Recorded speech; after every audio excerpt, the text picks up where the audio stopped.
Yo, what is up YouTube? We are here with the first deck profile on the YouTube channel. I just came back from locals, first place with Terapagos EX. This is probably my favorite deck I've been playing recently. So many lines of play, so many lines to just outsmart, outplay your opponent. I'm enjoying this deck a lot. So I'm going to go over my thoughts on the deck as well as the deck list in this video. If you like this video, don't forget to like and subscribe and comment if you're going to play this deck, if you like it or if you hate it. So I'm going to start off with our main attacker. We have 3 copies of Terapagos EX. Terapagos is a Terra Pokemon, 230 HP. It has the attack Unified Beatdown, which is the only attack we can use in this deck since we don't play the colored energy. Unified Beatdown, if you go second, you can't use this attack on your first turn. This attack does 30 damage for each of your bench Pokemon.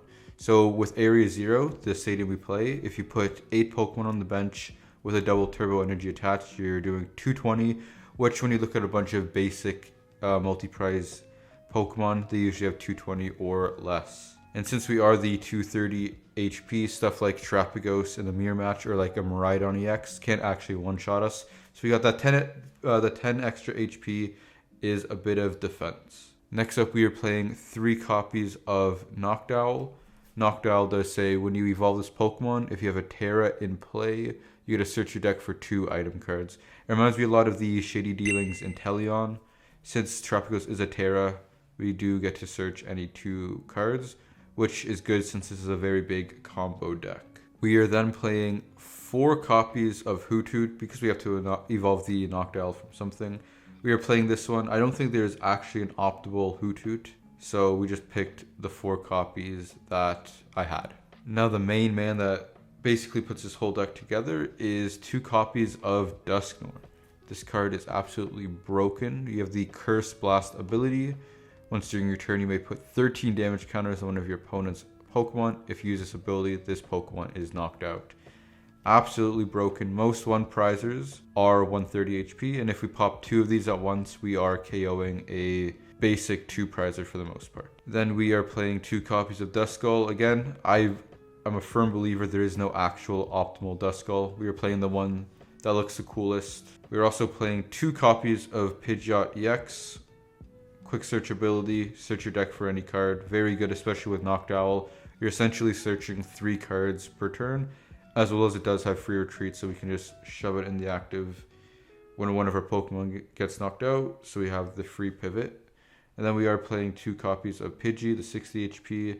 We're also playing 2 copies of Fan Rotom, which I do think is the MVP of the deck.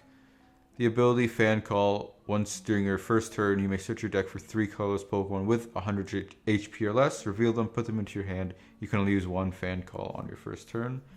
Basically, if we're gonna grab this turn 1 off like a Nest Ball or a Buddy Poffin, we're gonna use a Fan Call for a Hoothoot, a Pidgey, and a Noctowl. Or if we have one of the pieces in hand, then we grab 2 Hoothoots and 1 Noctowls. Then we do play 1 copy of Fezandipiti.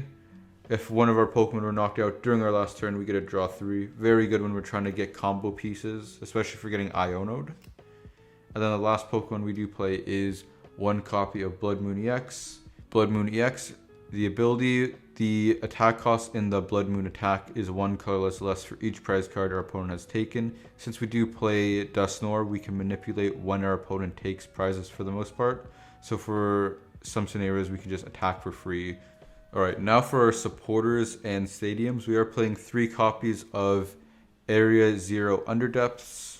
If we have a Terra Pokemon in play, we can have 8 Pokemon on our bench. That allows our Terapagos to hit 220 damage. 3 copies. I like the 3 copies. 4 copies is just a bit too much. And since we are doing combo plays with our Dusknoirs, we don't actually need 4 copies since we're going to end the game ideally pretty quick. We are then playing 4 copies of Iono. Each player shuffles their hand, puts it at the bottom, and draws cards equal to their prize cards. Very good since we can manipulate our opponent's prize cards, so we can just Iono them to low hand size early, and then we do have Noctowl and Pidgeot to search the combo pieces we need. Next card we are playing is 1 copy of Briar. Briar absolutely busted.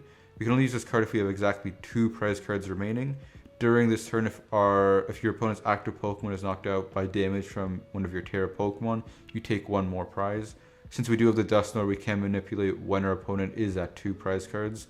and taking an extra prize card is juicy. Those bench sitting 2 prizes like Luminion Rotom, Squawk, 3 prize liability. Next card is 1 copies of Professor's Research. Sometimes we just need to draw a bunch of cards, and it is easily searchable with the Noctowl. And then the last supporter we are playing is 1 copy of Boss's Orders. It's just good to have a guaranteed gust per turn. Alright, on to the items. We are playing 4 copies of Buddy Poffin. I used to play 3, but I needed the 4 just for the early turn. Buddy Poffin for Dusclops, Fan Rotom for Pidgey, Hoothoot, and Noctowl. Absolutely busted. Helps us get into the game. Then since we are playing Pidgeot and Dusknoir, we need to evolve into them. So we do have 4 copies of Rare Candy. We just need the absolute maximum amount of copies just to have it in hand so we don't have to waste our Noctowl search or Pidgeot search for a Rare Candy. We then have 4 copies of Nest Ball. It's like a Buddy Poffin, but this can search out stuff like Blood Moon, Fez, and Terapagos. We then have 3 copies of Night Stretcher. We put a Pokemon or basic energy from our discard pile into our hand. Very good if we use like a Dusknoir, then we can Night Stretcher the Dusknoir back, and then Rare Candy. Very good combo piece. Then for our more search, we play 3 copies of Ultra Ball, discard 2 cards from hand, search for a Pokemon. Very good at grabbing our Dusknoirs. Then we play 1 copy of Prime Catcher. It is a switch as well as a gust that isn't a supporter, so we can Iono and Prime Catcher. Since we usually keep a 1 prize board state and want to do combo plays, we also have 1 copy of Prime Catcher since we can search it out. 1 copy of Switch. Sometimes we start a Blood Moon and we need to switch it out of the active. 1 copy of Lost Vacuum. Sometimes it's good to get rid of stadiums or tools, especially in the Guardy matchup. We got 1 copy of Featherball. Featherball searches the deck for a Pokemon with no retreat. Our Pidgeot EX is no retreat, so a combo play we can use is Noctowl's ability for Featherball, Rare Candy, and then Rare Candy into the Pidgeot EX, so we search off the Featherball. And the last card we are playing for our trainers is 1 copy of Vitality Band. We do 220 damage. Sometimes we need to hit that 230 for opposing Terapagos EX or an Iron Hands, so the extra 10 damage from this is pretty decent.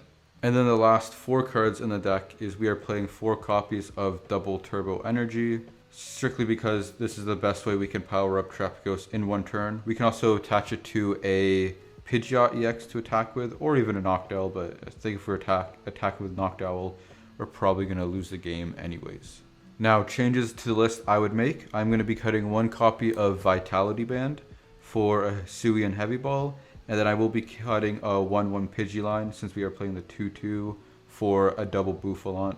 There are some games where I just need my Terapagos to be a little bit chonkier, as well as my Blood Moon in the late game just to be a little bit chonkier. And I think it's perfectly fine playing a 1/1 Pidgeot line in the deck anyways. So that is the deck. Comment below what you think of it, and comment below what deck I should be playing next. I'm really enjoying Terapagos, but I would like to broaden my horizon with other decks that are not Terapagos, just to get a feel of what other decks are out there. Thank you for watching. Like, comment, subscribe, and I'll see you next week for another deck profile.